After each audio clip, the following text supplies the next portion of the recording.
Welcome back, everybody, to Phil's Recap and Review, Better Call Saul, Season 2, Episode 3, Amarillo. And, oh golly, this is another great episode of Better Call Saul. No huge, ridiculous squat cobbler moments, but we didn't get Joe's perspective on squat cobbler, and I'm not sure if he got to see that episode beforehand. And it's kind of hard.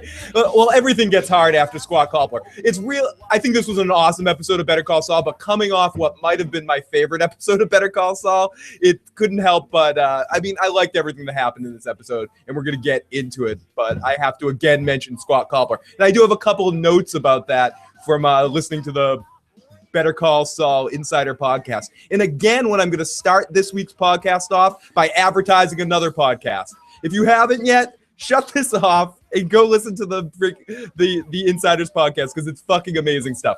But anyways, guys, we're here tonight to talk about Better Call Saul. I'm Phil, the Issues Guy. And if you want to reach me, you can always email me at IGotIssuesMan@gmail.com. You can call in or text 781-990-8509. With me tonight to talk about Better Call Saul is Joe Dirty Locks and Katie Crow. How are you guys doing tonight?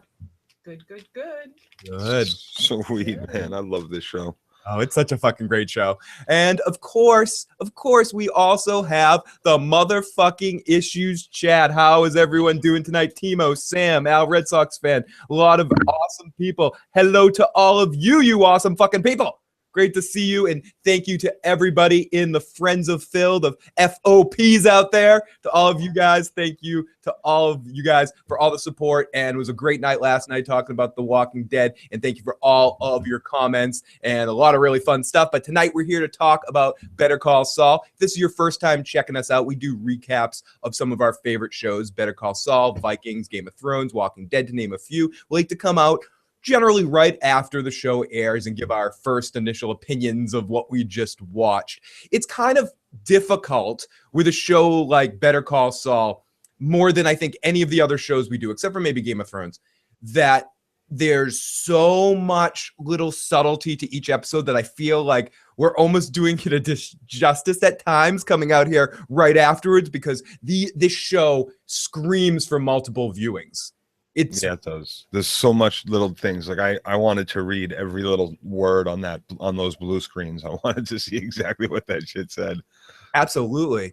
And from listening to Vince Gilligan and Peter Gould and Bob Odenkirk and everyone talk about the making of this show, little things, little touches, things that you don't even realize last week, like the piece of music that they chose to have Chuck play is about an opera about a brother that steals his other brother's wife or something like that. So it's even little touches like that and little things. Everything at every moment in an episode of Better Call Saul has some sort of relevance. So you're looking at it and you're trying to look at it with that fine tooth comb in the magnifying glass. Not to mention you're also using the Breaking Bad magnifying glass, because in this episode when they said Mike's gonna go meet someone, I had a feeling it was gonna be Nacho, but somewhere in my mind you were hoping Gus or Taco.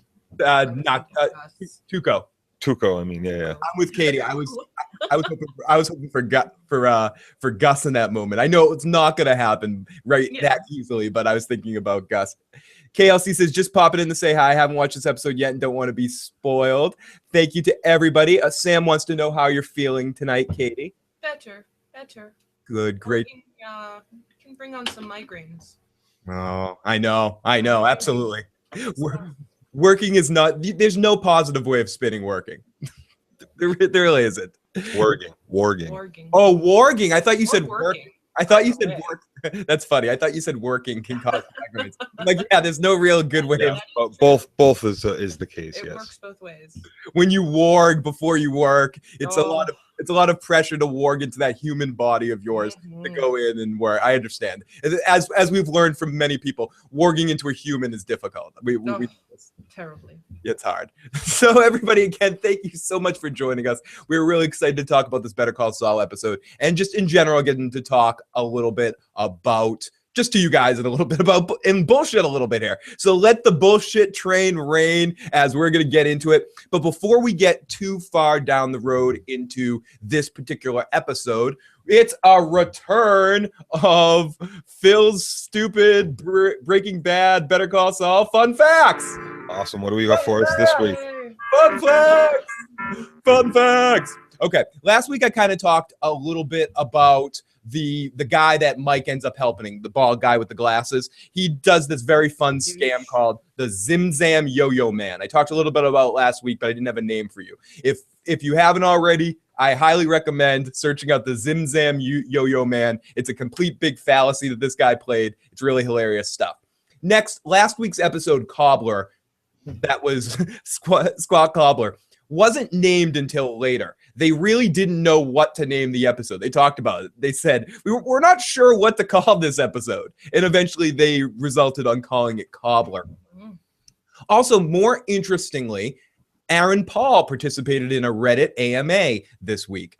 And he had a session with his fans, and they asked him about Better Call Saul. Someone asked him if he'd be willing to be on the show. This is what he said. Yeah, bitch. No, he said, yeah, of course.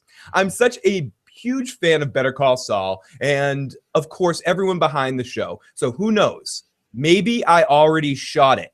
It might be airing this season. I don't know. Well, actually, I do know, but you'll all have to watch and see. But yes, I'd absolutely be open to doing it, and we have discussed the possibilities. So I'm not somebody that is quick to jump on something in the moment. Of course I am. Aaron Paul's on Better Call Saul. It's happening. It's fucking happening. Wow, that's quite the reaction. Fucking confirmed. But I knew it was going to happen with some of them. No, so. it's definitely going to happen. It's gonna happen. I'm super excited. And also, it's worth mentioning that Vince Gilligan has talked about this on many times. He's talked about how he feels like he has 2 giant silver bullets in his gun to kill this werewolf that is Better Call Saul or whatever. He's got 2 giant bullets, Bryan Cranston and Aaron Paul. And he says, it's not a matter of if I'm going to use it, it's a matter of when, and I can only do it a couple times. So it's happening. And also there was something that he also mentioned that it would be a real where's the quote? I have the quote down here somewhere. Vince said, you can only make 2 or 3 of these silver bullets because it costs so much when you use them on the werewolf. You just want to aim it correctly, Gilligan said. I think of Walt and Jesse as our 2 big silver bullets, and I want to shoot them wisely. All I can say for sure is it would be a real shame if Better Call Saul had its full run and those guys never showed up. That would be a shame for me as one of the biggest fans of the show. So again, fucking confirmed, Bryan Cranston's going to be on the show. It's happening. It's not a matter of when. It's not a matter of if. It's a matter of when. I can't wait. I'm interested though, because I wanna know Jesse's what it's supposed gonna to be that much younger. Yeah. Too. Aaron Paul's getting older. He is getting older, and I feel like I talked about this a lot last season. I feel like the setup for him to come is already kind of built in with him talking about Saul getting his friend off a couple of times, his friend Emilio off, and he's also mentioned that he's been in the band and his band plays a big part, but we never actually see his band. So I've often said this a couple of times. It wouldn't him playing drums behind a kit if you have Saul walk into a bar and Jesse's band's playing and it's not too tongue-in-cheek, they could get away with something like that, and he could have a beard and not quite could get around the whole him looking too old thing. Because I agree, long hair. Long hair would help. Good point. It's pre-rave days, It's at the start of his meth days and shit. Timo says, I completely understand the headaches, get them all the time. Yeah, headaches fucking suck. They suck, especially when you can't control them and when they take you over and holy shit, it's Saul Goodman penetrating himself into Jimmy McGill. It's exactly like that. And one last thing I do want to mention, one little other final fun fact or something. Vince says that the story of Better Call Saul was ultimately influenced by what? What would you say? Or I can't even give you. I'm not even going to make you guess because it's just so ridiculous. You'd never guess it. Vince, the story. Can I play 20 questions? Sure. Play. Okay. What do you think? What do you think is the main influence, or what Vince thinks as one of the main influences is the story of Better Call Saul? It's a quote from a movie. Is the movie a gangster movie? No. Is it a romantic comedy? No. 2. Is it a comedy? No. 3. Drama? No. 4. It's documentary? No. 5. Horror, No. 6. crime drama. No. 7. You already asked that one, but Porn? no, not porn. I'll action comedy. Oh, well, that okay. You didn't say action. No, I didn't. People go Matlock. Oh, come on, Joe. This is horrible radio. Come on. Okay, I don't got it. I'm already, half my guesses are gone on just the genre. It is the Karate Kid. And the quote, What quote? when Mr. Miyagi says, right side of the road, safe. Left side of the road, safe. Middle, splat, just like Bug. So, meaning that Jimmy can walk on either of the sides, being either Jimmy McGill, living by the rules of his brother and living under his brother's harsh regime or something, or he can be Saul Goodman. Truly embraces. I feel like I overdo this. Then you listen to the writers of this show talk about it, and no, they really the ultimate becoming Saul Goodman. They get like way into it, so it's okay to get way into it. And they say a lot, but then they joke about it and turn around and say, "Yeah, it's all about that Karate Kid quote." And if he tries to walk down the middle and do both at the same time, splat. Yeah. it'd be splat just like a bug. And you can see it happening with the relationship with A, his brother, B, Kim, and C, now the new law firm. Chuck. Yeah, Chuck, fucking Chuck. Oh, you guys are so fucking awesome in the chat. We all have issues, right? So you know, Chuck was playing the piano for himself. He wasn't though. The actual actor No, was. He was not. Again, things you learn, and because you're talking about the episode before. What about Begley?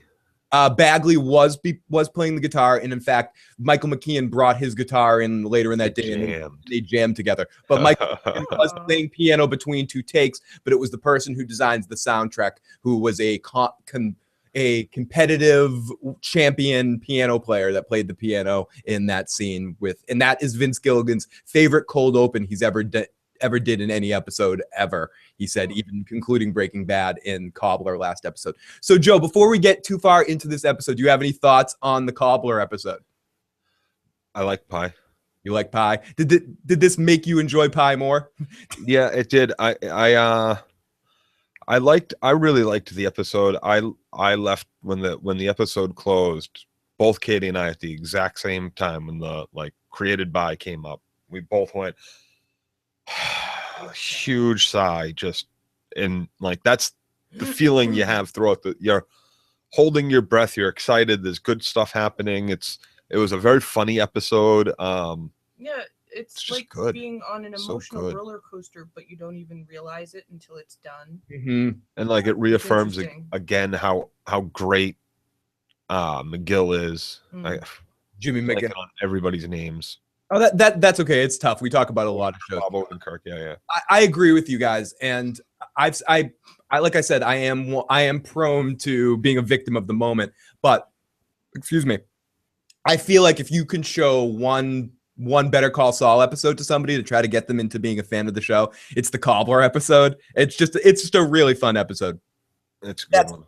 That's not to say this one wasn't good, as we're going to get into talking about this episode now that we're done with the silly little fun facts, and we can get back into talking about this episode, Amarillo, which interesting choice for the title of the episode. I know a lot of the action at the beginning of the episode takes place there, but interesting that they decided to just have that necessarily go and be the title of the episode. So we start out with the old-timey music when we dance together. Great song choice again. The song choices and that sort of stuff in this show.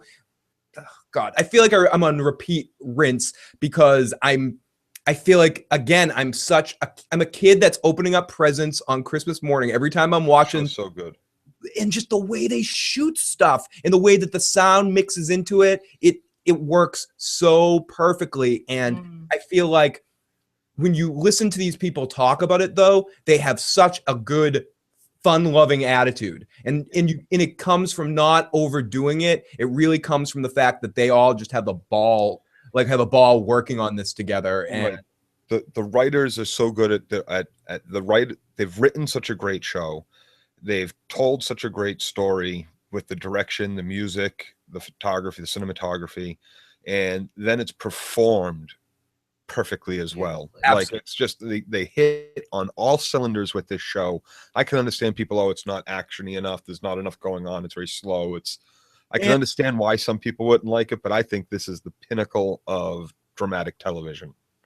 100%. And I think the best example of it is someone in the chat, and you're absolutely right, Corey. This was a setup episode. And what's great about, God, I feel like it's a love affair. But what's so great about the way that they do their shit is that even in an episode like this, that a lot of other series would have a setup episode like this that wouldn't be as entertaining as it was for me, but they give me so much more. And then you have the Mike storyline, which really counterbalances, and the stakes are just all set up, raised when we're dealing with anything to do with Mike. Because to me, when we're dealing with Mike's in and out into the criminal enterprise of Albuquerque, of the New Mexico area, to me, that's when the show starts feeling Breaking Bad-ish to me.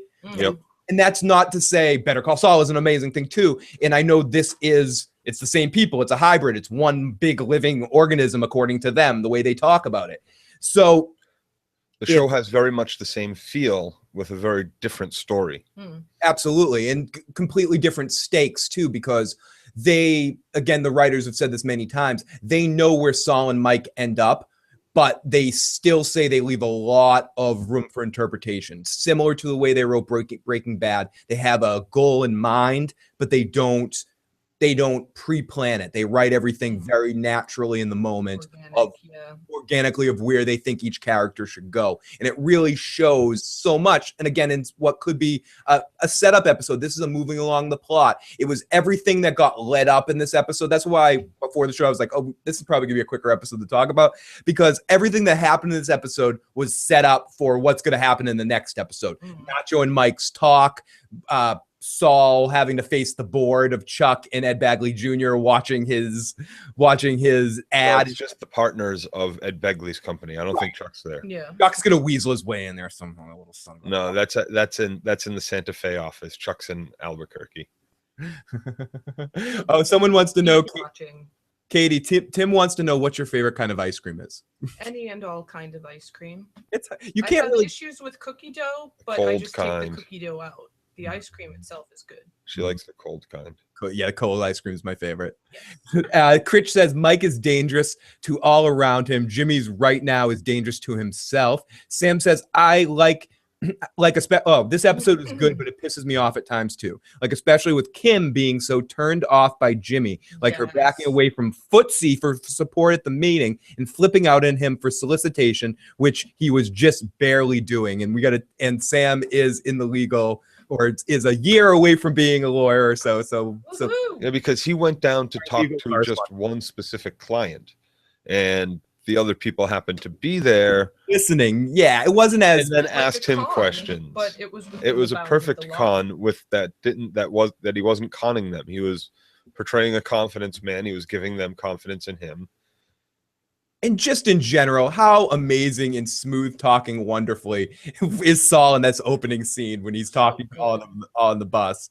It's an incredible thing to watch. Anna Banana said, tweeted me right after the show as she does, and said, I just wish I could be as smooth talking bullshit artist as Saul is. But I think all of us, when we feel selling 100 cars a month.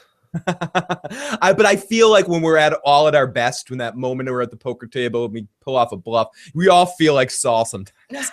We all have it. It's just what Saul Goodman, Jimmy McGill has is as a superpower. He knows how to access it at any time he wants to.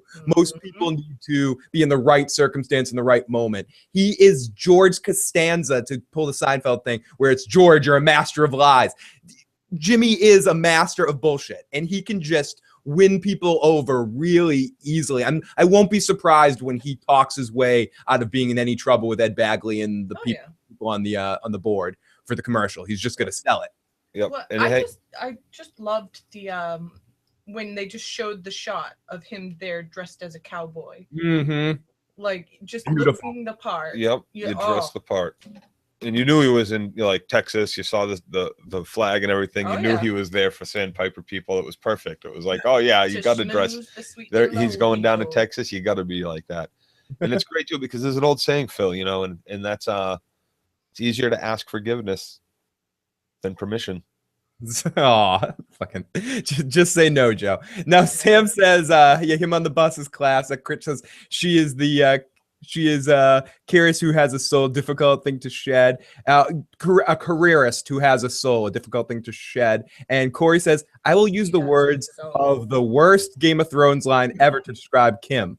You want a good girl, but you need a bad pussy. Yeah. Oh my goodness. Oh my goodness. Lady in the Streets. I think it's fair though to say that we get some, and again, I like how it did it because they treaded it in very lightly, where we get some backstory about Kim, where Saul calls her out on some of her viewing, what she like, the type of thing she likes to watch. And she says something about her father used to like to watch these things with her. And we get a little bit more of a feeling why. We can dig into that a little bit more later, maybe why she, I don't know, do you think she really loves Jimmy for who he is, or loves who she thinks she can turn Jimmy into? Who she wants to turn him into. Yep. She likes the idea of Jimmy. And she enjoys that bad Jimmy side too. But it's all fantasy and escapism for her. Right. And she just thinks, and I guess that's the fine line that I'm curious at exploring a little bit here, is that she seems to be turned on or turned on, not in the sexual way, but like turned on and excited by Slippin' Jimmy and by the fucked up shit he does. But at the same time, once it's like, oh yeah, you can do that. But once he crosses what she deems of anything that could cause him to lose his job or walk the fine line of the legal system, from her perspective, she pulls a nutty and won't play footsie with him. Yep. I don't know. It's a bad deal. Very. Bad fucking deal. Oh, Sam says definitely number 2. Big Kev says, what's up? I can't wait for when he turns to Saul. Will he become Saul this season or next? Hey, Big Kev. She loves exploring the dark side, just somewhat, says Corey. That's a great way of putting it, Corey. Jimmy and her dad were cool with each other. Oh, I forgot about that. Thank you, Big Kev. Jimmy and her dad did have a relationship. They mentioned that in the first season. I don't think he'll be full Saul until next season. I don't think, we've talked about this before, and I think Joe and Katie as well both have a similar perspective that we will see full Saul on the show. I personally don't. I think the last thing we'll see is kind of him donning the Saul Goodman thing, and we're not going to get too much of actual Saul. So I don't know, but I also personally think that this show is probably only going to be for 4 seasons or 3 or 4 seasons. Again, I got the feeling from listening to the podcast with the creators and stuff, Bob Odenkirk, the way he talks about it, because they were talking about Mr. Show, or the reunion that he did with David Cross on Netflix. And he said something very interesting, where he said, for right now, for the next couple of years, this is my prime project. So it's important to me that you guys like the other things I do too, because for the next couple of years, I'm yours. Something to that effect. Or for as long as I'm in this part, this is my main project. But there was a very much of a sense of, this isn't going to be forever. So I have a feeling it's a very set amount of time that Vince Gilligan and Peter Gould have planned for this series. They know exactly how much they want it to have, and they don't want to overstay their welcome. They're very, very big fans of what they do, and they don't want to screw it up. So they hope we have a few seasons of Saul doing Saul thing under the Saul name. I'm not sure. Roman office. That's congressional office. I don't think we're going to have that. I personally don't think we're going to have that at all. I think we'll see him in further parts of Breaking Bad universe, other spinoffs as that character. But I think we might get the future thing eventually, where we get Cinnabon Saul and get some time with that. And a whole big part of the end of the series is dedicated to him and seeing where he eventually ends up. But I don't think we're gonna get. I think the most we get is seeing things like we saw tonight. He is Saul at this point. It's just about realizing it.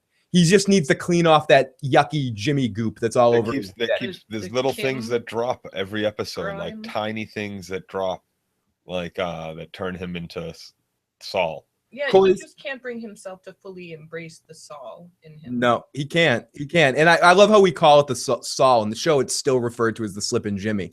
But I still call it the Saul. I still call him Saul too. Corey says Kim is just so morally ambiguous. I've yet to figure out where her boundaries are exactly. That's what I'm talking about, Corey. Exactly where fantasy starts leaking into real life for her. Very interesting. So in the sense of someone that Jimmy is fantasy. So in the sense of someone that could fantasize about some really crazy crap in talk, but when you want to actually go out to do it, you're like, I don't want to really do this. I don't want to really bring a sheep to bed. I just like talking about it in dirty talk. No, like someone who only does drugs when they go to a certain city every few years. Other than that, they can never do drugs. They can never be seen to be associated with drugs. I only do drugs on New Year's Eve. I'll only do that. I only buy hookers on New Year's Eve. I'm not a partaker of the hooker variety. Just New Year's. And no one must ever find out. Sam says she annoys me now more than seeing Chuck on screen because she pretends to be there for Jimmy, but in the meantime, she's just looking out for her own self-interest. At least, wait, let me finish. At least Chuck doesn't hide his disdain for his brother. Joe? I think that she's doing a good job at trying to be a good friend to Jimmy. Listen, like all that shit is fun, but you don't want to get disbarred. She was being a good friend tonight when she was on after the meeting, and she was like, dude, like be careful. You're gonna get everybody fucked here. Joe, you're treading on. I'm sorry, Katie. What were you gonna say? I was just gonna say her point is valid, but I don't know if the intention behind it is the selflessness and the friendship. And this lies kind of what I was talking about last week, where this is the fucked up thing about this show. I think we all love Saul Goodman. We love the character for the most part. If you're watching. In general, love the Saul Goodman character on Breaking Bad. You wanted to know more about him. And I forgot to mention too, last week's Cobbler episode was written by the same person that wrote the Breaking Bad episode, Better Call Saul. Yeah. If that's why, again, I feel like it's just such so funny. But Better Call Saul episode was a good episode. It was a funny episode. Yeah, exactly. And oh shit. She'll come back. Yeah. Corey says, I honestly don't believe she loves Jimmy by any means. Just the idea of Jimmy living on the edge. Tim says, let's talk about more drugs. I can give her a break. Chuck needs his cell phone hidden in his bed. What the fuck was I talking about anyway? I forgot what I was talking about too. Whatever. Yeah, I had something to say about what you were saying. Yeah. Do you remember what it was? Fuck. It's fucking hippies. Oh, goodness. Then we come back to the... Yeah, no. Gone again. It'll come back. Something about Saul. Something about that Saul Goodman. I know exactly. So we all know the Saul Goodman character, and we all love the Saul Goodman character. So ultimately, what Jimmy and Kim are trying to do are just trying to like is Chuck right? I guess is the question I want to ask. Is ultimately Chuck and Kim right for trying to suppress this? Is Chuck right about Jimmy being a chimp with a machine gun? No. What Chuck is doing there is kind of petty. Is very petty. Chuck's just there to try to chop his brother down at this point. That's so wrong. Kim, on the other hand, I really feel like, she was like, hey, I vouched for you. Like, hey, what the fuck? Yeah, I vouched for you. That's my name and my reputation. If you get disbarred and this whole fucking $100 million that we might be able to collect off of this shit goes sour. In fairness, Joe, you don't think Chuck's doing the same thing by saying you have my name? You're using my name. But anything that you do to screw up and fuck up the law, I'll be besmirched by it. Chuck cares so much about the law and what's right and how he sees things. I feel like he's in a way doing the same thing. Not particularly. He's not like started that way. He's sitting in the middle of a boardroom saying, almost straight out accusing him of soliciting. He was though. I'm arguing, mind you, I'm arguing devil's advocate here. I'm all about. I'm saying, looking at it from Chuck's perspective, he knows Jimmy is fucking soliciting. He knows it. He's trying to call him out on his bullshit. He was definitely well on the line, but it is rather explainable. I can't believe I'm rooting for. I'm not rooting for Chuck. I guess but no. I think what Chuck and what Kim are doing are two vastly different things. I think, yes, Kim is looking out for herself. She did vouch for him. Now, two big law firms, the one that she works for, with his brother, and then this other one in Santa Fe, which is obviously treating him very well. And if things go well enough for him there, maybe she can get some shit out of that too through that law firm. Like there's a lot at play, and she's not wrong. Just like in Donnie Bosco, you know, hey, I vote, you know, when I vouch for you, when you become a friend of ours, you're not just a friend of mine anymore. Or with Jesus last night. Exactly, you know. Let's jump in the chat. Crit says Chuck is belittled. He is a good son and a little brother, and his little brother is the fuck up. Chuck wants him to know his role. Exactly. That's exactly what it is. He wants to embarrass him. He wants to be the alpha male in the house like he's always been. Again, it's an interesting thing, and I'm sure something we're going to explore a lot more. That's something that gets talked about again. I keep mentioning it. The Better Call Saul Insider podcast, they say that by the end of this season, we will understand Chuck's motivations a lot more. He goes, the writer goes, I don't want to spoil things, but by the end of this season, you're going to understand and relate to where Chuck's coming from a lot more. Whatever the fuck that means. I think I'm already relating a lot more as a younger brother. It's interesting because as to where Chuck's coming from. Did you by chance last week's episode? I was talking about you and Martin. I directly mentioned you and Martin playing basketball, and about how what Chuck did was kind of like Martin playing you in basketball, and just knowing that he doesn't even have to try to block your shot, just give you that Martin look, and you're gonna miss the shot because you're used to losing to him. Wait a second. So you used the basketball analogy with me and Martin instead of. I know. I said you and me too. You can watch the tape. Go back to the tape. I said you and me as well, Joe. But I did mention that you had brothers, and someone asked, "Oh, Joe has brothers." I said, "Yeah, you have two brothers." And yes, oh, cool. Ben's old. I never that. I actually said I was a boy. I thought Ben my was big brothers held on to my hand. Sam says, I agree that I don't like Chuck and what he's doing as an older sibling. I hate the way he treats Jimmy, but Kim is no better. She does the same thing as Chuck, but pretends to support Jimmy. Corey says, but I digress. Jimmy has to have some type of moral filter in his life because he's his own worst enemy for his pure entertainment. I guess that's what the devil's advocate point I'm arguing is.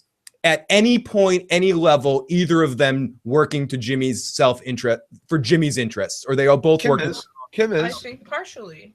You think Kim is?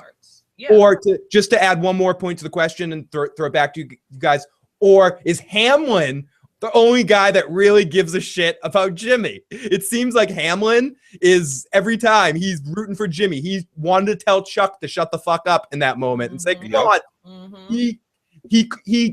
He told friggin' Ed Bagley all these good things about Jimmy, basically. Yeah, he's a little reckless, but you should put him on the partner track. He's the only one out there truly going to bat for Jimmy. This guy that at the beginning of last season, if you listen to our podcast, we're like, this guy's the biggest. Dick. No, dude, I'm a Hamlin man. Yeah, I'm team Hamlin here. He's like the best guy in the world to Jimmy. Did he take a punch from Jimmy too? Yeah, did he? I'm blanking on that, but he definitely took some emotional and some verbal punches from Jimmy at least. Oh, yeah. Yeah, and Sam said that I think Hamlin's probably the only guy who gives a shit about Jimmy. No, I think Kim does, but I think Kim's also not made yet. Hamlin's made. Like, Hamlin can vouch for him, and if he burns that other fucking loss firm to the ground, big fucking deal. You know? Kev says Hamlin is all about himself. He's just trying to figure it out, but he seems like he does legitimately like Jimmy. Hamlin seems like an all-around and decent guy who was stuck in a very bad situation, Corey says. And Sam adds, he understands exactly how the younger child syndrome allows Jimmy to prove himself. Yeah, he does. He really sets Jimmy up in a good position and at least the vibe I get, really Hamlin looks at Jimmy almost somewhat like a younger brother. Oh, we can jump in the chat room. Mayor says, another great episode. Loved how we got both Jimmy and Mike in it. Now, what's up with Mike's daughter-in-law? We're going to get to that in 1 second. I can't wait to say who Nacho wants dead. Who would you want to have on your back? Mike or Varys? Do I have to decide? Can I have both of them? Can I have Varys ordering Mike, telling Mike what to do? I want to have Varys tell Mike to what he needs to carry out, and I'm unstoppable. I take over the universe. I take over Planetos. The edge. Mike's like, I think maybe who would you rather have, Braun or Mike? Mike. I'd rather have Mike personally. I think Braun would be better. Braun would be better company. It would be more fun hanging out with Braun, but I could trust Mike more if I'm paying him not to screw me over. I don't, without any spoilers or anything, Braun is a sellsword. Mike is also, in a sense, a mercenary, but just being inside baseball here and knowing what we know about Mike, he's someone that has a sense of real honor about once you get into some sort of contractual commitment with him, he'll really go to bat with you. So, okay, what about Jorah? I guess Jorah would be a better Mike. Is Jorah going to try to fuck me and put a blonde wig on me? Probably. Well, no, I'm not taking that one for the team. You're not taking the bear? Not again, Joe. Baby bear. Oh, come on, man. I'm not taking the Leonardo DiCaprio, as they call it in Urban Dictionary. They call it the Revenant. I'm not taking the Revenant. I'm not getting the Revenant. Fucked by that bear. No way, motherfucker. Holy shit. Wig. Okay. Better than a crown for a king. You're good. Clown for the king. So, okay, so to anyone that hasn't watched Game of Thrones, it's like, what the fuck are you guys talking about? Oh, we're so off track there. Are we still talking about Better Call Saul? Yes, we are. It all relates. So basically the beginning of the episode, we get the whole Jimmy telling about his client outreach. We basically talked about all of this, and he got a 24 to 1 response rate. He's really excited about it. And Chuck calls him out on his shit, and Ed Bagley says, okay, whatever. Vigilance is good, Chuck. But everyone basically tells Chuck he's overdue. Shut the fuck up. Right. It's easily explained. We're a room full of the highest paid lawyers in like the region. I'm pretty sure we can come up with an excuse as to how this happened. Stop being a petty, prideful older brother. Right. It's written all over his face. Like it's like you. Yeah, basically, basically, that glances at him after this conversation is over is going to be like, "Wow, really? You just did that?" Yeah, look at your you could have face. talked to him alone about that. It didn't have to be aired in front of the whole group. Yup. it was a total just shut the fuck up, Donnie moment. Just shut the fuck up, Donnie. And welcome Mayor again in the chat wing room, which is open for anybody that would like to jump in there as well. Kim or Skylar. I still like Kim at this point, but that could change as the season progresses. I like Kim better personally. I don't like either, but Kim I like better. Much more. I devoted myself. Oh my goodness. Oh. You guys in the chat are fucking cracking me up right now. Lord Fred Zone. I devoted myself to her twice that night. Oh yeah, Corey had definitely become 100% devoted to her when he saw her naked, covered in ash and dragons. And Kurt says I devoted myself twice to her that night. Yeah, I don't know. I'm pretty sure Katie comes to me and says, "Hey, Joe, you know, I'm dying of cancer, but I did a little bad shit, and here's $500,000." I'm pretty sure I say, "Thank you, baby. I love you so much." Not like I want a divorce. How could you, you evil fuck? So ultimately, and I'm keeping the money. Thanks. Bye. What a Carmella move. So speaking of a move like that, Jimmy goes in for footsie during this moment at the meeting, and she wants none of his footsie. And I cannot say enough. I'm so angry and I'm pissed off, and I'm watching Chuck in these moments being such a cock tickle and being pissed off at it. But ultimately, I have to give tons and tons of credit to Michael McKean. Those faces, we talk about Ragnar's good faces. Michael McKean's given some good face in this scene. Yeah. Oh yeah, you can see the emotion and intention on his face. Oh gosh. So Corey's like, man, fuck Skylar. I hate Skylar. How about you, Corey? FJ, welcome FJ. All this hating on Skylar. Oh and god, he's not super friend zoned anymore. He did have himself a little piece of Kim. So Joe, did you have to go and mention Carmella? You have to ruin a good time and mention Carmella. I'm sorry. No. I will forever, when it comes to like crazy or fucked up or just evil women, I will manipulative. I will forever hold them to the soprano women standard. They did it so well. Carmella, Tony's mother, even Tony's daughter to a point for quite a few episodes was lame. Tony's fucking sister. Oh my fucking god. What? John Turturro's sister. Family Massacre. I don't understand. Like, wow. Like those women. How did he not blow his suck on the end of a 12 gauge double barrel shotgun by the time freaking AJ was out of diapers? I have no idea. And then having to grow up, then having to wake up and realize that AJ's your son too. Oh, Jesus Christ Almighty! It's just it doesn't get much better than that. It's worse than having Chuck as a big brother in this situation. Talk about fucking a career up too. Oh my goodness.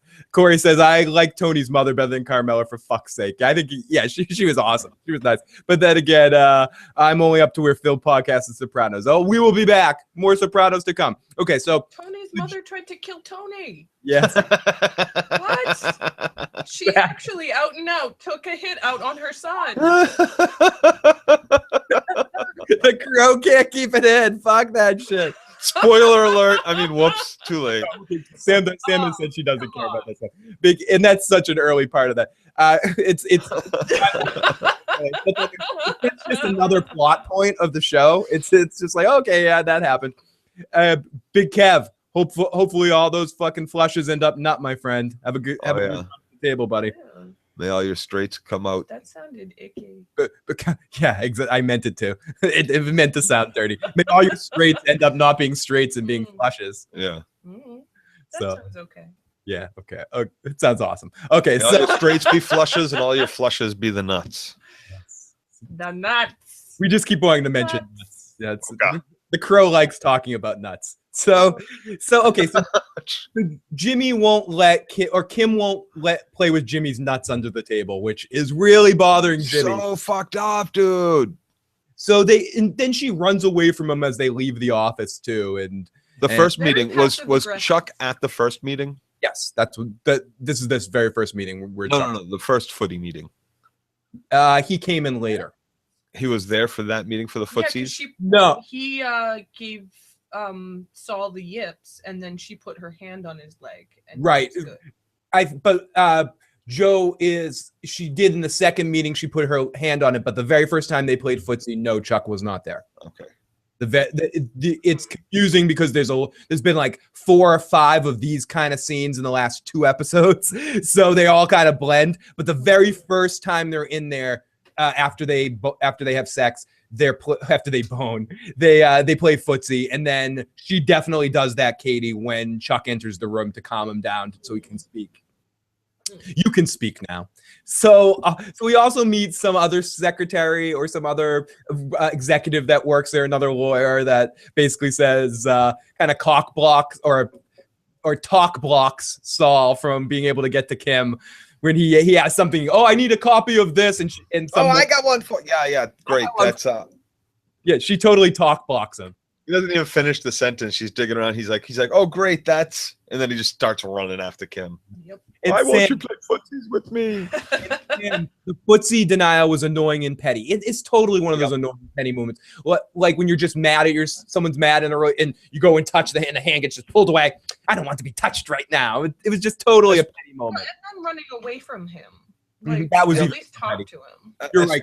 Worse. Especially after the last time we see them together, which is in the last episode. She's mad at him because of taking that case and helping Mike's friend, right?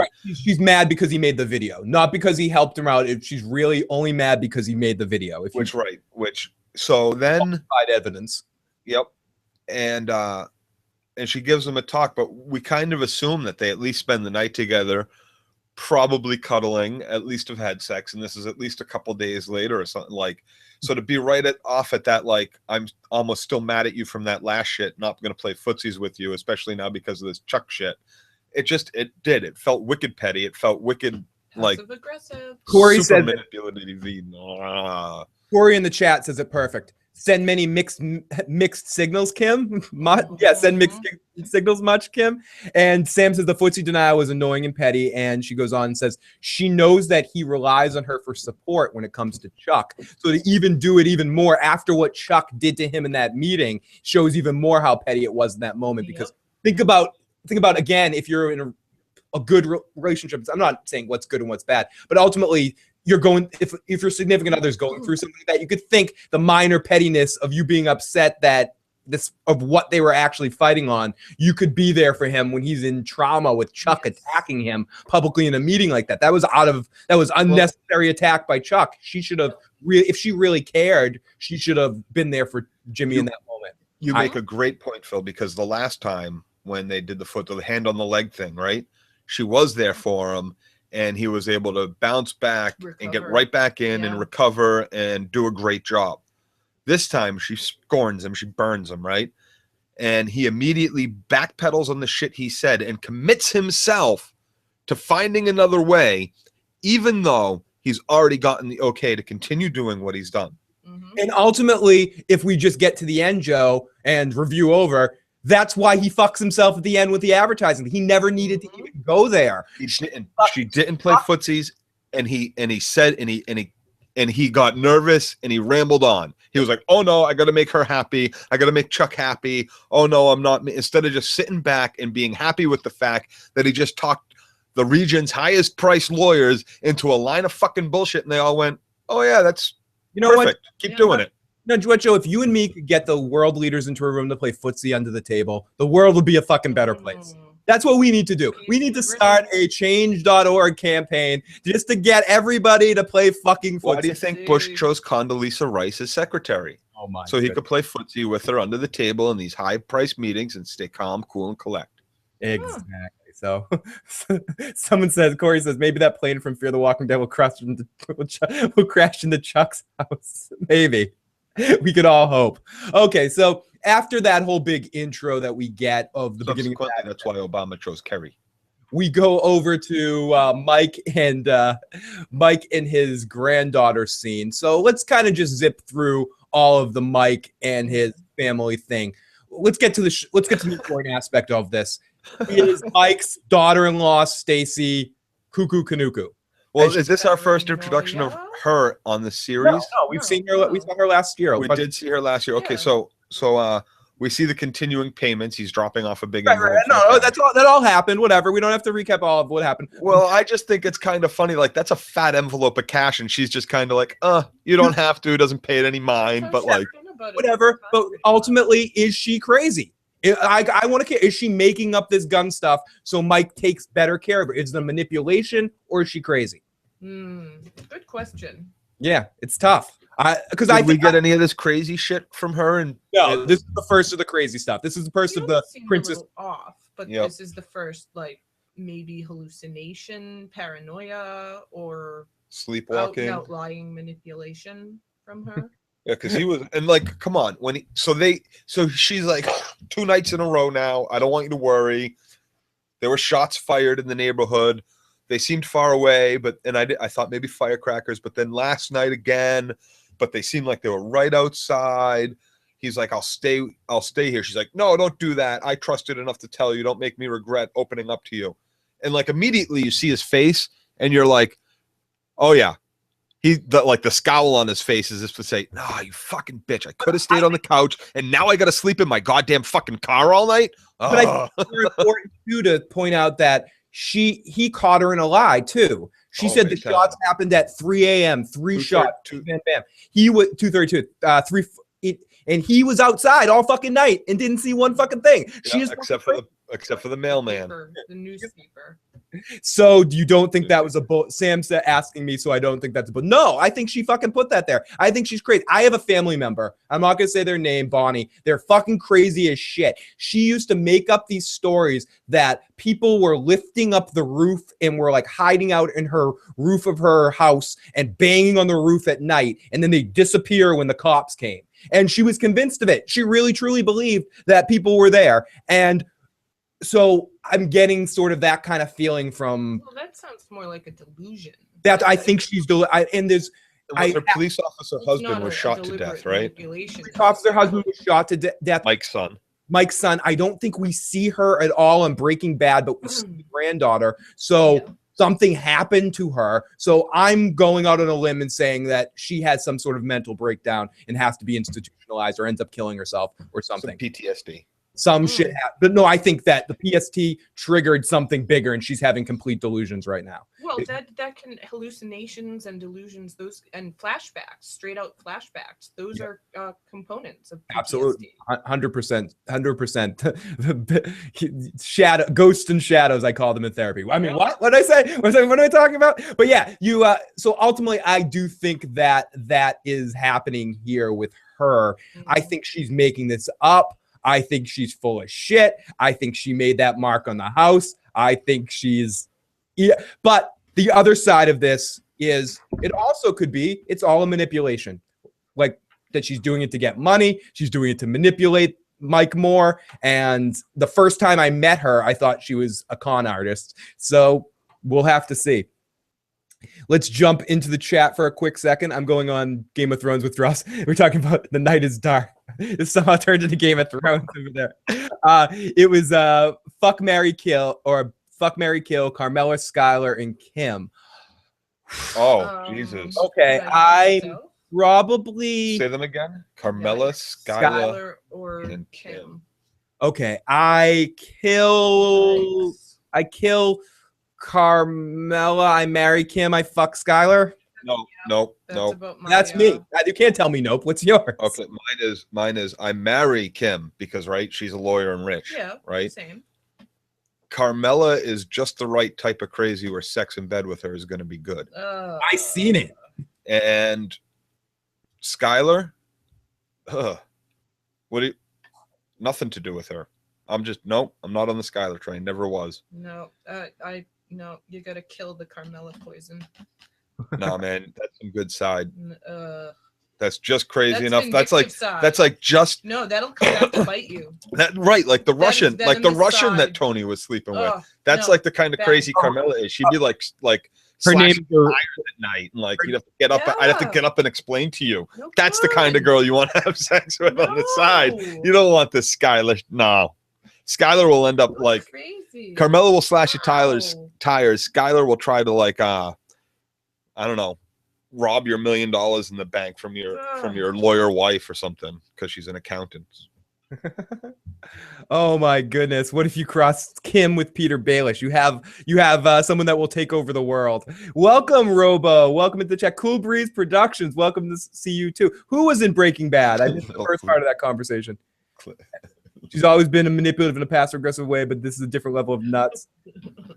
Great to see you guys in the motherfucking chat. Having sex with Skylar seems like it would be depressing, I guess, says Corey. Yeah, exactly. Like, I don't feel like it would be a good time. Like, why would you want to sleep with Skylar on the side? I feel like she would just kind of lay there. I think she does that for her husband, but she's going to put effort if she's cheating on her husband. Yeah. I think she did. Yeah, when she was cheating with that other guy, she put some effort into it. That's why I'm going by empirical evidence. Carmela's that good Catholic girl. You know it's getting dirty. She tried to seduce a priest. We've seen it. Yeah, she tried to get on Father Phil's dick. Oh my goodness. Oh, the crazy daughter-in-law. She was in Breaking Bad towards the end. Okay, I'm totally blanking on that. I thought so. Yeah. Okay, so I am incorrect again. So it's been a while. It's been a while since I saw those ends episodes of Breaking Bad where Mike's spending time with his family and stuff. So I couldn't remember if we saw her or not. Remember what happened to Ted? He ended up, the daughter-in-law. Yes, I remember she tried to have some home confessionals. Thank you guys. This is another reason why the motherfucking chat is the best in the world too.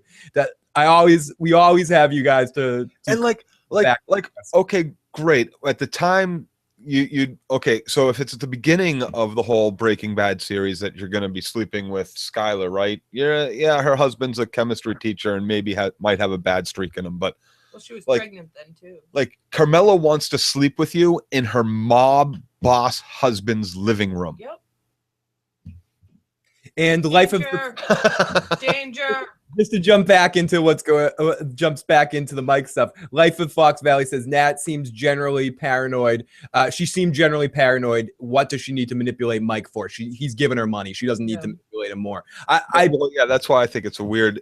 I think she's suffering from some sort of PTSD over her husband. This is pathological. So let's get into our funny point. Saul is looking for something with his assistant to do some sort of plan, and Jimmy finds out that they only got like 1% response rate from the mailers that they were doing. He said we should be getting 12%. They're fucking with us. I've got an idea. Why don't we do a TV commercial? 3:14 p.m. is the first commercial in Murder, She Wrote. Old people love Murder, She Wrote. Great show, Katie. And what? Murder, She Wrote recap announced? Oh, no.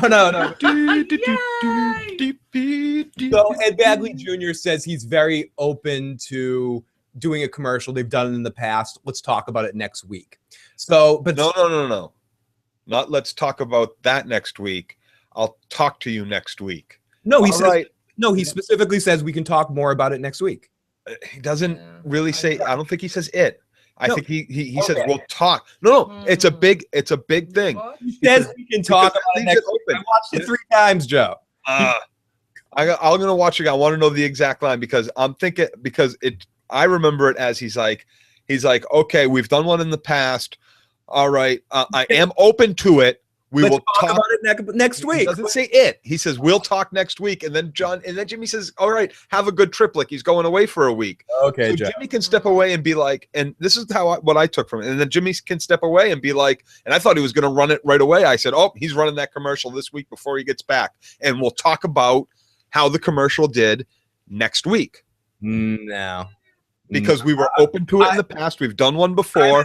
I'm as far as with you as possibly could be. So let's go on. So Jimmy is excited and about the prospects, whether it is to talk about it next week or having the go in the situation. Then we cut to the mesothelioma commercial. Can you say that word? Don't get me wrong. I also want to make it clear. No, he did not have the go ahead to do it.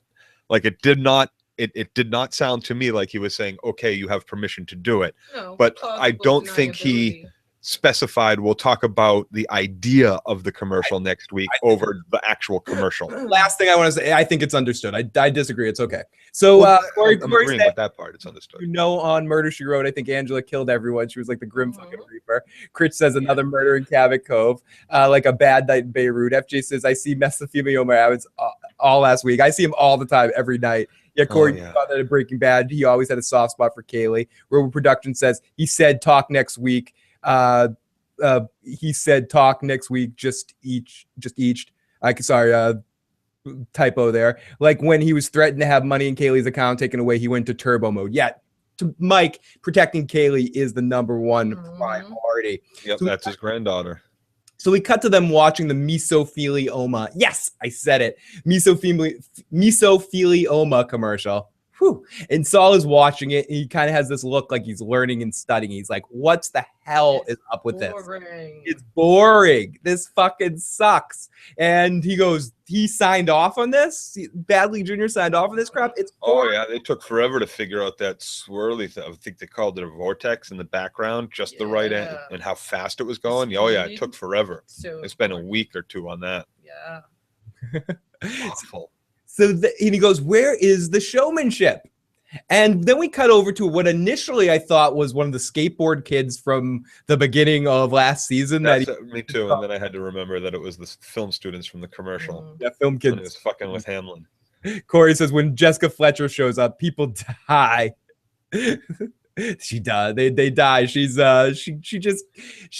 one of the creepiest people in all of time because of her track record, and she could always sing a song if she wanted to. Kaylee, I don't even know who Jessica Fletcher is. Just type in Murder, She Wrote, and you'll get a million pictures that have yes. Of her. Spoiler, it was very sad when Mike had to abandon Kaylee in the park. Oh, so fucking horrible. Corey Mitchell, I love the pothead film students. What? It's fucking amazing. So yeah, we get he calls them ass clowns, which I really like. We also get a reference towards last season with the Alpine Shepherd boy. He's having them be in his crew. And he goes, you're going to join the ranks of Fellini and all the great filmmakers that did commercials. And And he breaks it down, and you get a little bit of Bob Odenkirk here, is what I get a feeling like. You get Bob Odenkirk in the writer's room creating Mr. Show, totally directing out. You gotta get close up in here. You gotta get in. He uses some lingo that's pretty like, oh, have you worked in this industry before? But like, it totally makes sense that he's able to like when you see the final product, it totally makes sense that he's able to produce this and to direct this, because Slippin' Jimmy is all about that showmanship. It's all about selling the con. And that's what this commercial is. You need to sell them on, like, he's got it all. And every aspect of the con, detail, what time this commercial should play. He knows the nursing home schedules, all this shit. He's got it all worked out. You know, he only played the commercial fucking once. Like, this is a man that knows his shit and knows how to set up a con. There's no doubt in my mind that he produced, like, he could have done the production of this commercial on his own. It's perfect. It's awesome. You just need the camera crew to just physically do it. Right. And to edit it, because you don't want to spend, you want it to look good. Yeah, you want it to look good. And it's just easier in that situation to have film students who have access to the equipment or are doing it every day do it. But he's ultimately directing it and producing it and telling them exactly what to say, telling the older woman who's ready for her close-up Mr. McGill right into the commercial shoot. Amazing. And this was my, and like I was saying, like almost every episode has those little drops to like him becoming Better Call, to him becoming Saul.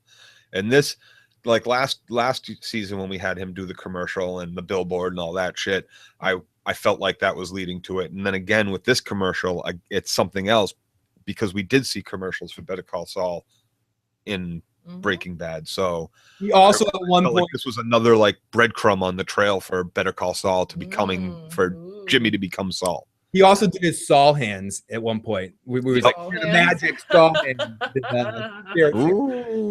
Yeah, he did this, but I'm ready for my close-up. Corey says, I'd rather have sex with Angela Lansbury than Skylar or Carmela. Okay, she was a hottie, dude. You know she'd be Carmela. Lansbury was a beautiful woman. Yeah. Corey says it's all good, Joe. I love the potted film student spoiler. Oh, she's so adorable. The blue blob couldn't be too nebulous. Oh, FJ guy. Oh, fuck it. I love it. Again, as always, I love you guys in the motherfucking chat. Thank you to everyone that's checking out this video right now at a later time, too. And we'd love to hear your thoughts on Better Call Saul so far this season in the chat, in the comment section below as well. So here we go, off to Mike listening to the radio in his car, eating a snack. We kind of already talked about this. It's just an awesome visual shot. Mike's drinking his coffee as he realizes he thinks he hears a gunshot. And I like how this happened. I like how the music, again, I mentioned this a lot. I love how they use sound, and I love I love how they have dark music. I'll tell you exactly, Joe, because I love how they had the music come in and the show, because they absolutely know, and they're not afraid to use the fact of 5.5 seasons or 6 seasons, whatever you want to call Breaking Bad, and what kind of universe this has been set up. So when you see Mike sitting in a car in a very similar kind of setup, and you hear some thuds, and he grabs his gun, you see a creeping car. It elicits emotions that you would not necessarily have in just seeing any character in any show in that situation. You start to feel Breaky Baddy inside, intense, absolutely. And you start feeling it, and then this is where, again, getting on my hands and knees and licking the kneecaps of fucking Vince Gilligan. He knows that he has you in the palm of his hand, and he gives you fucking newspapers. He gives you fucking newspapers. And wow, those were loud fucking newspapers. I mean, I guess it's quiet at night. There's nothing going on. His windows are down. It echoing through the street, but like that was loud. Yeah, it was quite loud. It was very loud newspapers. Like, it did sound like bullets in the distance, so it did sound weird. In fairness, as we all know, because of been bad kids at one point in time, sneaking out at 3 o'clock in the morning when you're walking around and there's no cars, nothing's going on. Creepy. Things echo. Yeah. But things echo too, and if they're hard newspapers, wrapped tight, and they land on the ground, I can almost understand it on some level. Oh, and yeah, I bet the sandwich was pimento cheese. Absolutely. Angela Lansbury played a super hot bad chorus girl in the 1930s movie. A pimento sandwich, no doubt. Yeah, Skylar. Oh, sorry. I was just gonna say Skylar's pretty but cold. Hell yes, I suck toes, and Skylar's hot in a necrophiliac way. Oh. Whoa. So a dead fuck, essentially, right, Corey? Uh-huh. Yeah, no, I gotta say, like, even at night when you're sitting in a car alone or you're just chilling at night and it's dark out, just because of the dark, I guess people get creeped out, and like Everything seems louder. everything seems louder, and when you're expecting trouble or looking for trouble or investigating, like Mike's doing what is supposedly trouble. Yes, trouble here in River City. Trouble. He's on edge and kind of half asleep too. So yeah, he's gonna get like it's gonna freak him out a bit. Joe, read Corey's response to your question. Like a dead fuck. Yes. Period. Exactly what you mean. And if anyone's watching this and hasn't already, please hit the subscribe button so you can join every week for some fun. We would love to have you. So we get an awesome shot of Mike drinking his coffee, and the car starts and pulls up its newspapers.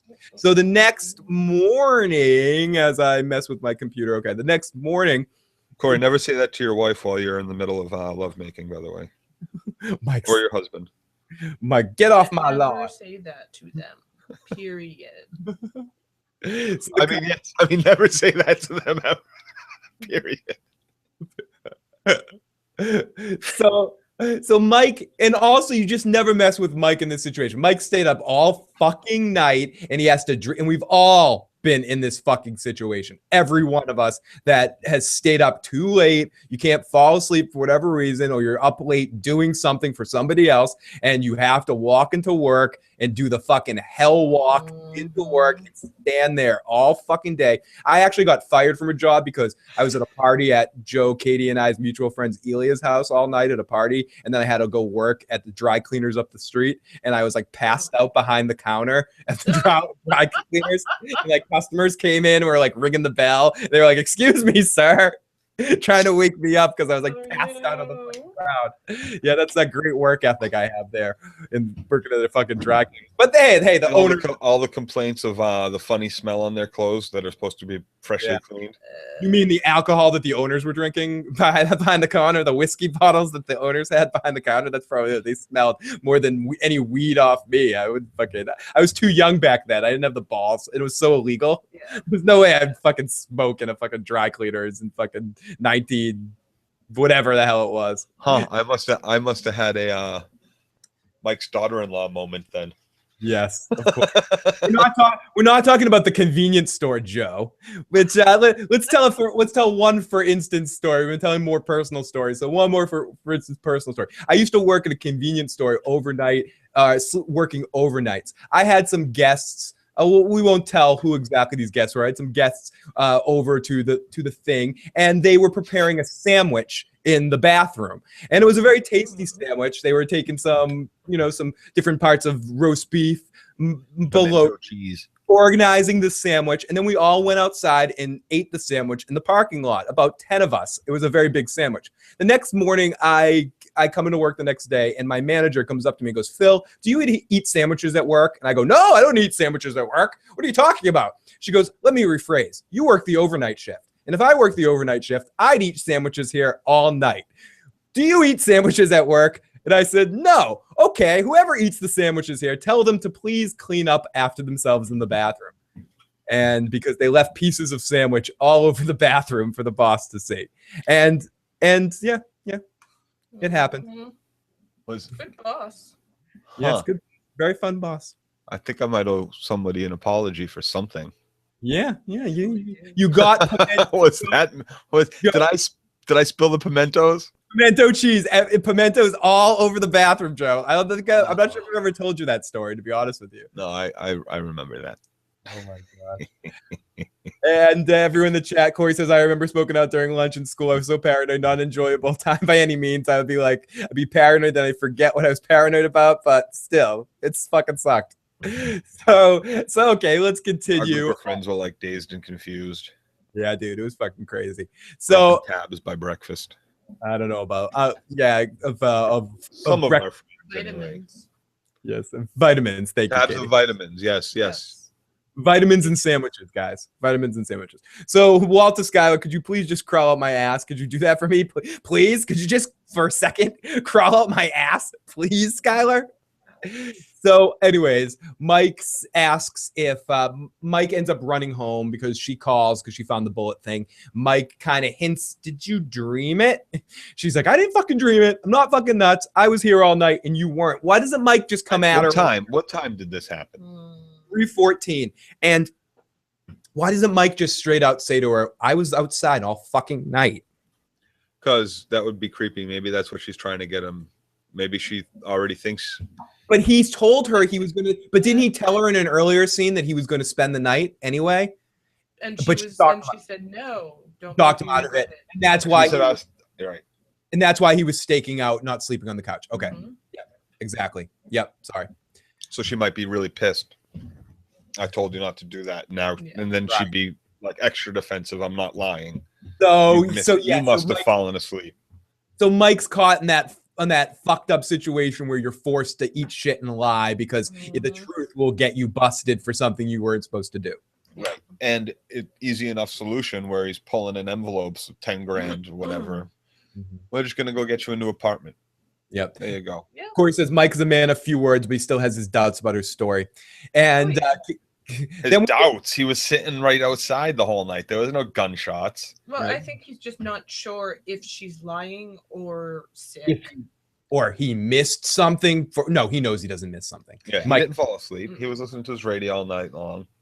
So our next scene is Kimmy and Jimmy eating big bowls of talking about big bowls of balls, and why there are always balls in corporate places. I agree, especially in this time period, balls were everywhere. So she also misses the nail salon because she liked vibrating balls, and he said, "All my chairs vibrate for you, baby." Aww. Absolutely. Then he sets her up for the scene. Imagine you're watching Jessica Fletcher. There's another cover up. And you just ate your lime jello and you watch this commercial. That would have been great if they were actually watching Jessica Fletcher flick. Or if Murder, She Wrote or happened to come on at that moment. He goes, not Murder, She Wrote, because that would have been a little too obvious, but like maybe an even older movie that Jessica Fletcher, like Angela Lansbury was actually in. Yep. Corey Mitchell says, Mike is a man of few words, but he still says that. Or Nash, he was just straight up test lying. Cool Breeze says, Mike never tips his hand. His granddaughter's as great as weakness. It's admirable, though, makes Mike a lovable sellsword. Yes. It is as great as weakness. Well, that's where we get that same kind of storyline that made us love Heisenberg, was because he was doing what he was doing for his family and he was dying. Initially. Right. And what now, Mike is doing, Mike does everything he does, and even all the way up through Breaking Bad for his granddaughter. For Kaylee. So, and for his son, essentially, for what happened to his son. So Saul is, and that's the amazing new information we got from 5-0 last season, is learning all the information about his son. So Saul is basically, Saul shows her the commercial and she's super fucking impressed. She's amazed. She's like, you did this yourself with film students? Holy shit. And he goes, yeah, I directed it. Again, you get a Bob Odenkirk take on it, there's some elements, and hearing Bob Odenkirk talk about the character too, he brings some of him to Saul, and you get some of when I directed you into drinking a $10,000 bottle. I can't even say it because it's so absurd. $10,000 bottle of fucking tequila last week. Exactly. And ultimately we get a cool little Saul moment, and almost immediately, because she turns, I can't believe he signed off. I can't believe Ed Bagley Jr. signed off on this. And he goes, why wouldn't he? And he immediately gets this look on his face, like dead look, like I'm fucked. And then we cross the next day where he's about to show it to Ed Bagley. He starts considering showing it to Ed Bagley Jr. And we get, again, something I think we all can relate to, when you want to go in somewhere, but you don't quite have the balls, but you second guess. And then you just immediately say, fuck it, I'm going in the complete opposite direction. Sometimes it's better to ask forgiveness than permission. Good point. Easier. And he ends up sending out the commercial for a test run in one specific location, and bam. So then we get Mike into the vet, and we get Mike's progression into evil. And I'm going to yada yada this to the end part too. Mike meets with the guy. I'm going to take a cheap job because I need money to save my family now, blah, blah, blah. We know you have a moral high ground that you won't go to. Yeah, this guy gives him a hard line. Either nut up or get out, bitch. And Mike ends up nutting out when he gets called because someone comes to the vet and requests Mike specifically. Well, Mike takes the $200 job. Mike's like, Yeah. I'm up against a hard place. I got to come up with some humbles extra himself. cash to get my granddaughter and my crazy freaking stepdaughter, daughter-in-law out of that place. So he humbles him. He'll take the $200 job. Anything. It's extra cash. It's still $200 for a one-time babysitting job. Sure, let's do it. Let's And jump then back. he gets the call. We want you. Let's jump back in the chat for a second. Corey says, Heisenberg reminded me of Walter White's rock star persona, but you could see what he was doing, some chemistry formulas and young flashbacks. Sam says, tequila is good, but a 10K bottle is ridiculous. Yes. I'll stick with my $15 Cuervo, thank you. Yeah. Lily of the Valley says, I was nervous for Jimmy from the moment he decides not to tell him. And Corey says, how great is it for a vet for a front? I would never imagine an animal hospital for an organized crime front in a million years. And it's so Breaking Bad too, or it's so whatever you want to call this whole universe. Well, this vet probably is a gambler or something and knows some people, and he's had to do some things. Probably had to do some things, so he sees it as a way to make cash and hook people up and connect the right people to do the right things for the right other people. So our next big scene is Saul waiting for the calls from the from the commercial, and he's sitting in his office with his assistant. And his assistant, I really love his assistant too, and what the actors bring into the part too. Yeah. A lot of energy and a lot of fun to it. Reminds me subtly, but not completely, because they have a much more friendly relationship. But the way with Ari and Lloyd on Entourage, the way Lloyd's like following him around everywhere and so into everything he's doing. And this guy really loves Saul and Saul has charmed him, or Jimmy has charmed him. He's major team Jimmy. He's another one that's supporting him. And you can tell, even if he got fired, he'd be like, I still love you, Jimmy. I like what you do. He seems generally like a nice guy. So he's so into this too. We get the tick, tick time clock thing. We actually do hear tick, tick, tick, tick, tick as he's watching the time, waiting for the phone call. And Well, he's got it all set up, but he seems a little annoyed at Jimmy, who? the secretary. I didn't pick up on him being annoyed with Jimmy at all, but I'll have to rewatch it. So then the looks on his face comes, and he watches the phone lines, and he's got this whole big group of people, a whole team getting ready to answer the calls. Saul sits in his office waiting for the lights to come on the phone, and we get a really cool visual that eventually leads to all the lights popping up on the phone. And it's like what I'm thinking this whole time is like, I'm like, Jimmy, man, you didn't think about. You had this all planned out. You know the time schedule. You know that there's, you know where these old people are and when they're able to make this call. You know that they're going to finish watching Angela Lansbury before they get up and go make this call. They wrote down that number. They're going to finish watching the program, and then they're going to get up, be ushered back to their rooms to change for dinner or some shit, or lunch or whatever it happens to be. And then they'll call when they get back to their rooms and they're at their phones. So he's freaking out like they're not going to call. But I'm like, Jimmy, man, you just forgot your schedule. They're not going to call immediately. They're going to call when Angela's done. They don't miss their fucking Angela. You said it yourself. Good That's start. why you chose that time, that first commercial break. Like, that's why you chose it all, because you knew exactly where they were going to be for the next hour. And he's freaking out for that what seems like, they try to make it seem like, without actually telling us, it's going to be a whole hour, that he's got that long to wait. Jump in the chat for a second. We talk a lot of talk about 10K tequila. I'm with you, Sam. I'm more of a commercial type person, and I'll drink or use some good stuff if it's given to me, but I don't seek out good stuff. The $15 stuff is good enough for me too. So Corey says Jimmy has a ton of charisma. Charisma just gushes off this guy. I've known a couple people in my life like that. Oddly enough, this one's an attorney now. Critch also adds, in a law firm, it's probably easier to ask permission than beg for forgiveness. Best way would be to mention in passing, I think we should test this in a small market, okay? 90% head nod. I think Jimmy made a mistake here, and I think he knows. You can tell because he wanted to go in the office and ask for permission, and he feared not getting permission, so he did a workaround again. And I don't think he feared not getting permission. I think what he feared is the blue swirl in the background of the other commercial. I think he feared them saying, okay, but we're going to do this commercial the way we want it to, no showmanship. I think that's the case at the beginning, but I think in the moment he was afraid of them not liking what he did or thinking what he did was too salacious. Yeah. Or for whatever. Right. And that's why he decided to go just put it on himself, because they would have completely rechanged the commercial. They would have gone and hired their own people. No, I think they would have liked it. I think we're going to see that in the future episode. I think Ed Bagley, I love it.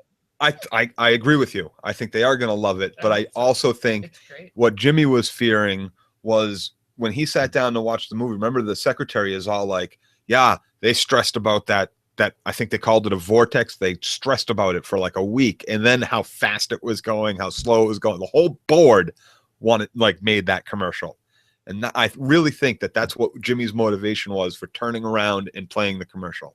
So we shall see. So our next scene, we kind of already talked about. It's Mike getting the call, and we see Kaylee and Stacey sleeping as Mike's watching them. He gets the call early. It's about a job, but it's not initially I thought it was going to be about the bodyguard job, or not the bodyguard job. I thought it was the bodyguard job.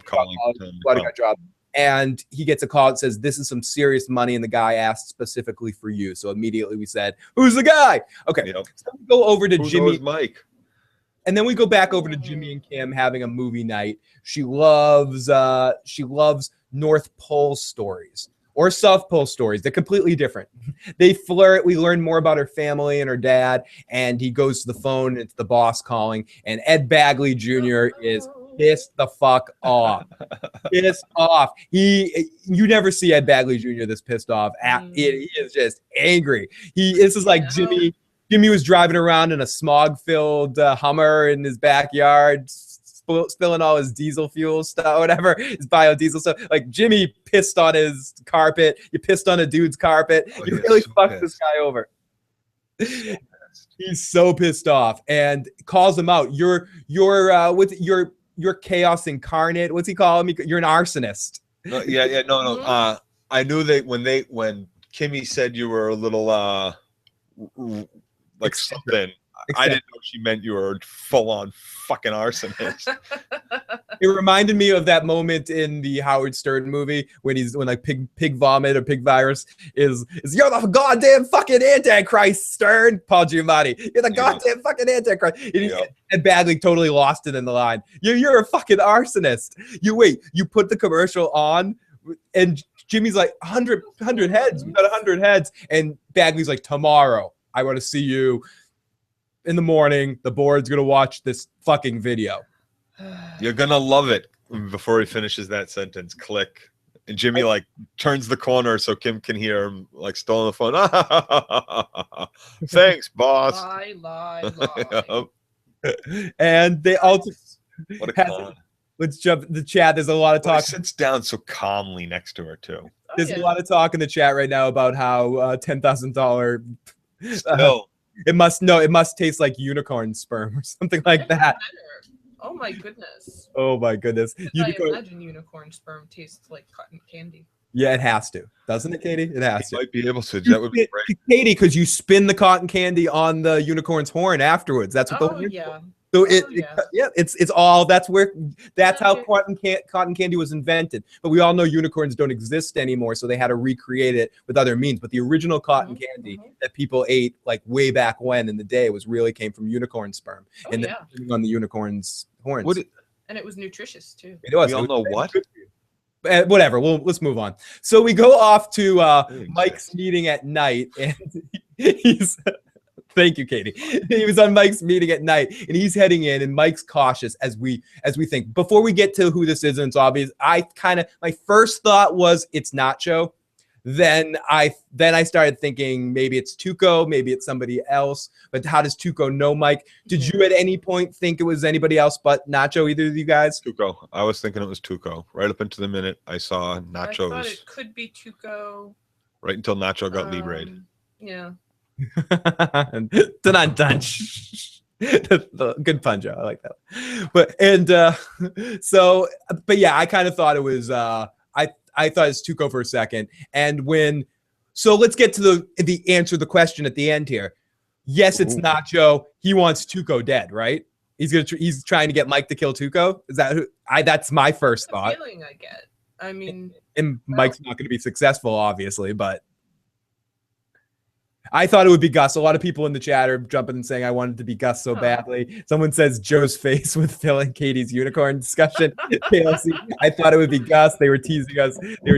Gus Sim says I don't think it is, but I wanted to be Gus so badly. But the gunshots definitely has something to do with Gus.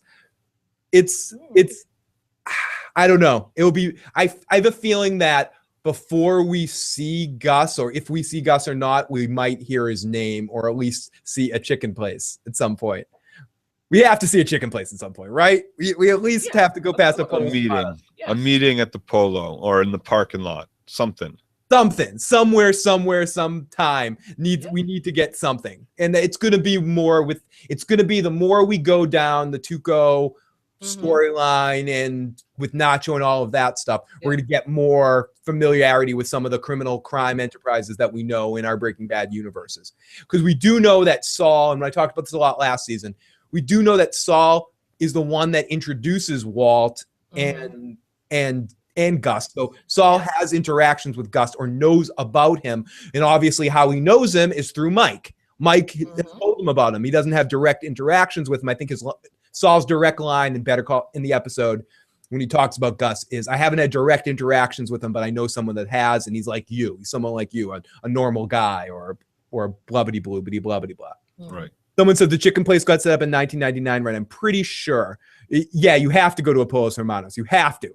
Yeah, there's got to be at least one location on a Polos Hermanos. My thing about Gus is I feel like Gus will be in whatever the last season of this show is as a transition into the Gus series. Like he'll be on an episode arc that to finish off Better Call Saul, and then from that it will be a passing the torch to the Gus series. Because to get him on, I think, not that Vince doesn't want to do it, but again, I think to get him truly excited to do it, you need to offer him some more Gus storyline, some more Gus history, fill out his character sheet a little bit more, backstory. He wants that. The actor wants that because the actor loves this character so much and loves what he is so smart, is going to all these places and hearing people talk to him about Gus, and telling him, I want to know more about Gus. Well, so I hope the Gus storyline doesn't even have any. I hope, because we already know where Gus ends up, right? I hope that our Gus storyline is the South American, like while he's like in school getting his degree. Like, I want that Gus storyline. I want Better Call Saul. Like, I want it all, and I want it now. So Corey said, Corey says, did anyone else think Nacho might be trying to get Mike killed, considering what he knows, and that and if not, he could possibly take out Tuco? Either way, it's a win-win for Nacho. Very good question. I honestly didn't think about that at the time. I thought about it as Mike showing up, walking into the dark place. My first thought is Mike really smart just walking into this place? And then I thought to myself, it did feel dangerous. But then I thought to myself, it's Mike. Yeah. He's got a bulletproof vest on and he's got a gun on his back. He's got 3 guns, a knife. He's cased out this place hours before the meeting time. He's already been in there. They're just not showing us that because I don't think he had a vest on. Because they don't have to. But I do think he scouted it out already. I think we've seen enough of Mike scouting things out and doing Mike's setup that now we can yada yada that a little bit in episodes. We don't have to see him do that to know that he did. We know he knows his shit. Right, exactly. You're like, oh, he's in trouble. Oh no, he's Batman. He's prepared for this fight. So, yeah, no, I was worried for him when he first got there. I thought, oh no, and then when I saw Nacho, I was kind of even more worried for him. Yeah. And then about him, if it is Tuco that he wants him to go kill, about it being a win-win, it's only a win-win if one or both of them dies. Mm-hmm. If Mike doesn't die but gets taken by Tuco, and then like that's that not shit's happening. over for Nacho. Mike is a smart man, and once he realizes what's going on, if he feels like Nacho's a threat to him or any problem, he's just gonna go right to Tuco and go, listen, Tuco, your guy came to me, and I think you're the big baddie around here, and I'm gonna totally support you now. Why don't you kill this guy? And I'm not gonna say something bad should happen to this guy, Nacho, but you got to run your business your way, Tuco. So he'll say some shit like that, and Nacho dies. I think Nacho's in trouble. People like you actually think that Mike is going to be like the solicitor of Nacho's death, not Nacho himself, but Mike actually. I think Mike. Part of what's going to be Mike's Breaking Bad total is going to be killing Nacho. That's again, I'm totally speculation, throwing shit at a wall right now, but that's just a vibe I get that. Somehow Mike is going to have to do something incredibly bad to cross over that last threshold. And it's going to be something connected to Nacho. And I don't think it's as simple as Nacho having to kill somebody. Do we have to have Mike step over that threshold? Don't we already have, like, he's an old guy. Like, I know Walt was too, but like, we already have like a very dramatic crisis moment from Breaking Bad where Mike still doesn't step over that line there. Right. Mm-hmm. So maybe Mike doesn't have to even step over a line for that. No, and very true. Good point. He's capable of, and he can do some pretty out there things. Pretty out there things when it comes down to, and he works with some pretty fucked up people. And they mentioned in this episode clearly that he has a boundary he won't cross, and eventually he does. We know he crosses some boundaries to the point of beating people up for protection, being more violent. Maybe not. Wasn't he even going to hit? Maybe not kill people in cold blood, or like with someone like Jesse, for instance, somebody that he probably could have easily attacked or done something. He really brought Jesse in and became Jesse's friend. And Mike is which is really what ingrained people into loving the Mike character, was what his relationship with Jesse, because he knew Jesse was a good kid. He gave Walt shit and was such a dick to Walt because he could smell Walt a mile away. He knew what kind of person Walt was. He smelled the guy in the friggin' the Hummer stuff on Walt and said, you're just partly that. You have an ego on you. You want to smell your own farts and all that sort of shit. So and even Walt goes out and buys the Chrysler 300. Let's jump in the chat for one more second before we call it a night. People agree with you, Joe. They want to hear the earlier Gus storylines with the Salamanca family. They would love to see that. Hey, our buddy Mark from Enchantment of Eternity. I think Nacho's going to hire Mike to kill some random guy. It's not going to be Tuco because we know he's still alive in Breaking Bad. I don't think Mike will fail. And Corey says Mike like Jesse, oddly enough, and says yes, always go full measures, as Sam says, and love the Mike and Jesse pairing. I do too, and I love all of that. And I feel like again that is part of what was a good taste in our mouth to allow us to love Mike all the bit more. I want to point something out about that last scene too. Nacho says, I need someone to disappear. He doesn't say, I want you to kill someone. No. And we know that Mike has a boundary he won't cross. And the look that he gives Nacho is, okay, we obviously have some things we need to talk about here. So I'm thinking Mike is going to show us that there is a way to take care of Nacho's problem, make this person disappear without having to kill this person. I agree with you. That's what Mike's talent is. And is some random person. He finds the right, again, he's like Batman. He finds the best way to handle a situation, something you wouldn't necessarily think about, and he ends up figuring it out with nobody getting hurt. He's a fixer. He's the wolf from the wolf. RV. He's that kind of guy that you call and comes in. Okay, everybody, just stay calm. We're going to do this, blah, blah, blah. So everybody, this is as good a time as any. Thank you so much, everybody. This was a really fun discussion. So many of you guys in the chat. Enchantment of Eternity, Corey Mitchell, Sam, KLC, Cool Breeze. Everybody, thank you so much for joining us for this Better Call Saul recap. We'll be back Thursday evening to talk about some Vikings. But if you haven't already and you enjoyed this video, please hit the subscribe button. please hit the like button. And please share it with a friend. And also, if you're watching this later, share your comments on what you thought of this episode of Better Call Saul, what you're thinking of the season so far, and who you think Nacho is talking about. We'd love to hear that as well. Hell yeah. You can always email me at igotissuesman@gmail.com. You can follow me on Twitter at igotissuesman. Follow Joe at DirtyLocks. Find Katie on the Google Plus at CatWho. And you can also check out issuesprogram.com, Phil's recap and review for all of an aggregate of all of our stuff all together. And we will be back on Thursday. Again, thank you, everybody. And Sam, we will, before we do the Game of Thrones giant thing that we're going to be doing, we will post, I will tell you guys when that's going to be before it actually happens. But it will be a heads up. But it will be a heads up. And we've decided that we're going to do 5 episodes all at once. That's right. 5 episodes all at once. One big, long, probably like a 6-hour stream. And then I'm going to separate them and release them later. So you can either watch us live with that, doing all 5 episodes, bam, or you can watch them later as they're going to be released staggered. So I suggest you come watch us live because that shit is hella fun when you guys are in the chat room. And then you watch them again after they've been split and posted on YouTube also. And because of that, I think that's a good plan, Jim. Everybody, have a good night. Peace.